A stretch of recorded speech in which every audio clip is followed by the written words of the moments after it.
Hey, welcome back. Just wanted to give an update on my next batch of blades. I spent time tonight squaring up these billets. The ones that look like this are going to have guards, and they're based off of this template here. That little notch, if you can see it there, will be for a guard. So I still have to cut those out, but they're all surface ground and squared up. And I used the Broadbeck to do that. Set up in this configuration initially. What I did was I ran the blade this way and worked the edges to get them square. You want the flats and the spine and the edge to be square to each other, or at least that's the science. So I love this thing. I'm still learning its capabilities. You know, I know that I can pitch this on a different angle to get a 45 degree angle. That's going to help a lot with this next batch of knives. You can see from all of these, except with the exception of these two, are going to be full tang blades that'll require handle scales rather than a hidden tang that requires a block of wood like this, where you hollow out the center for the tang to go through. Instead, this will be split in half, for example, and then used as a handle material for either side. So that's what this whole batch is going to be. I've got two designs here, one that requires a guard and then one that is more, I want to say simple, but in my opinion, you know, the simple is king. And, you know, if I had to pick one kind of knife, obviously it'd be the one that I have on me, right? Like that's the most effective kind. But the, you know, as far as like a tool goes, and that's how I think about knives. They're tools. One of the first ones we ever made. I'd want to keep it simple. Full tang provides the greatest amount of strength. There's really no additional holes that need to be drilled in the metal to weaken it with a full tang blade. So really like the full tangs, and that'll be a nice little break from the hidden tang, guard, and hamon. Although what I should say is this stack, all of this is W2, and all of this is 80 CRV2. So I could put hamons on all of this if I wanted to, but really I just wanted to kind of show you. I know this looks crazy, but this is my workbench. I've got a vise over here. One thing I like to keep handy is this piece of, it's really like a piece of rubber. And what I use that for is to pinch the blade if I don't want it to mark it up, you know. So I keep a piece of that handy near this workstation. I have my 1x30, my original 1x30. I made probably 30 knives on this, maybe 2 or 3 years ago. And it's still, you know, I can still do it today if need be, but that 2x72 makes it a lot faster. So anything that you see on this bench is something I consider something that I've used. So there's nothing sitting here that hasn't been used. So I use this almost for every batch. I use this for every batch. I use this. I do sharpen my blades on the 1x30 now. However, I'm switching to a new system, and I'll be using the 2x72 for that.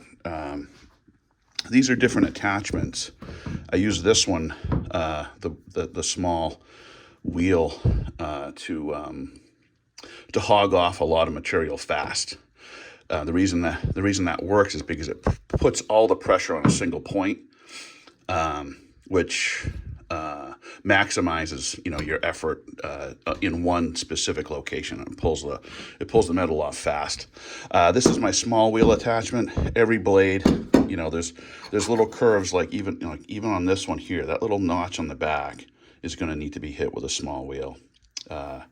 Even on this one, you know, here, that small, that little curve there, and on the back, we'll need the small wheel attachment. I've got a couple of different sizes for this. And then this one, I'm really looking forward to trying this out.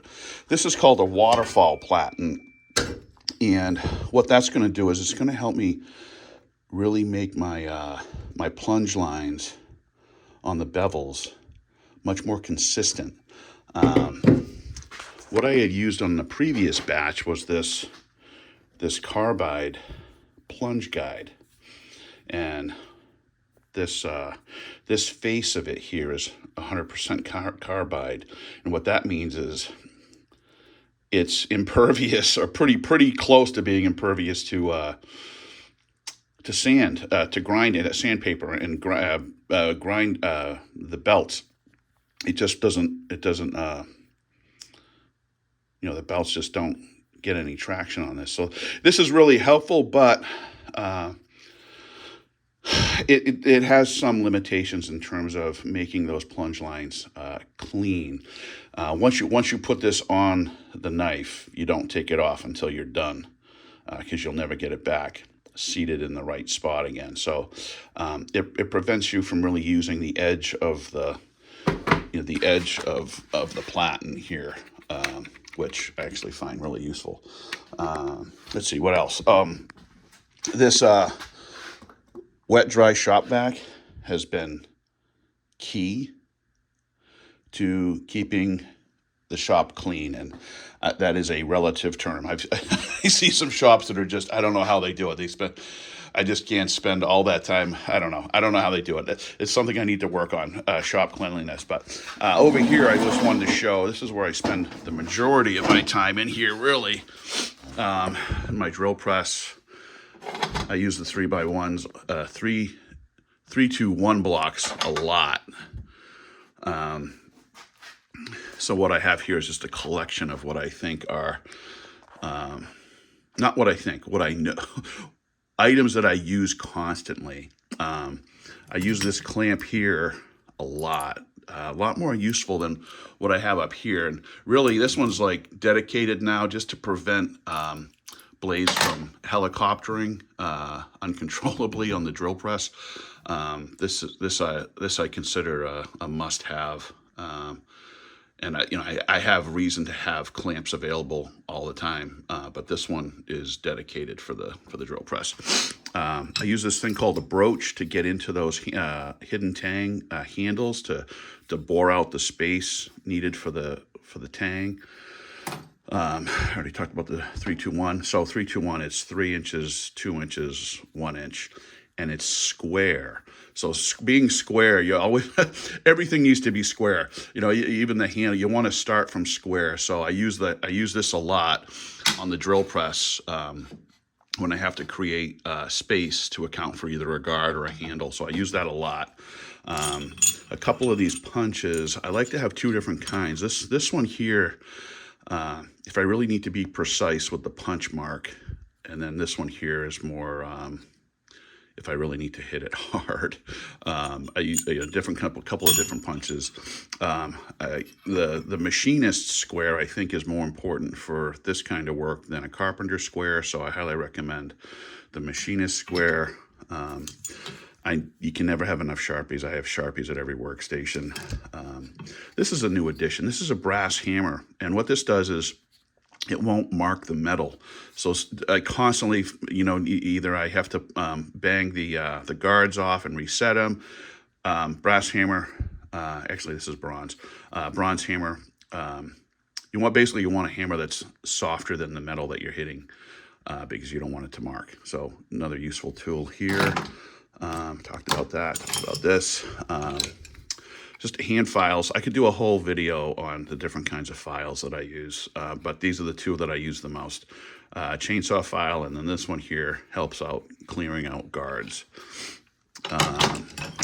This is, I mentioned it earlier, I have to scribe in the lines. I'll show you what I mean with that. If you're a knife maker, you know what all this is, but anyway, this is really geared for those that are uninitiated, but I use this to scribe in lines around the edges of the blade, because that will help maintain trueness and squareness when I'm creating the edges, or the bevels, I should say. This is just a magnet. I use this a lot. Picture the blade or the billet up against the platen. Very useful. Different calipers. This is a height caliper, and I think you would just call this like a standard machinist caliper. Every blade gets touched with all of this, and then this granite block is useful for all kinds of purposes. It's, again, trying to maintain lines. When I have to square up handles, a lot of the handle material I get doesn't come to me square, so I have to make it square, and I use this setup to do that with. This granite table piece is one of the most important pieces, I think, for my operation right now, just because I don't have all the gadgets, so I have to. And I still have, even though I don't have the gadgets, I still have to make things square. So this is my low-tech analog piece on how to do that. But you can slap a piece of sandpaper, on top of this, and now you can sand to square. So it's very useful. My low-tech, low-end anvil. It's not. I don't even really call it an anvil. I just need a hard surface sometimes to make adjustments to things. And then this is my my knife filing vise. So you can imagine the blade gets sandwiched into there, and then using various dials and whatnot, I can repurpose this and put it in a position that makes sense. I'm not going to do that now, but anyway. Lots to do. I'm gonna finish up the 8. The epoxy came in today, so I can set the pins for 3 of the blades, and I'll be making sheaths for those 3 that have the pins in it, and those will be going out out of the shop this week. Hopefully on Monday I'll have those sheaths complete, and then I can focus on getting this batch done. Once I get this under my belt, I'll really feel good about having the right amount of volume on hand for a couple of shows that I have coming up. Anyway, that's my shop, or at least this part of it. I've got other workstations out, in other locations that I use as well, but this is where the heavy lifting happens. So anyway, thanks for watching.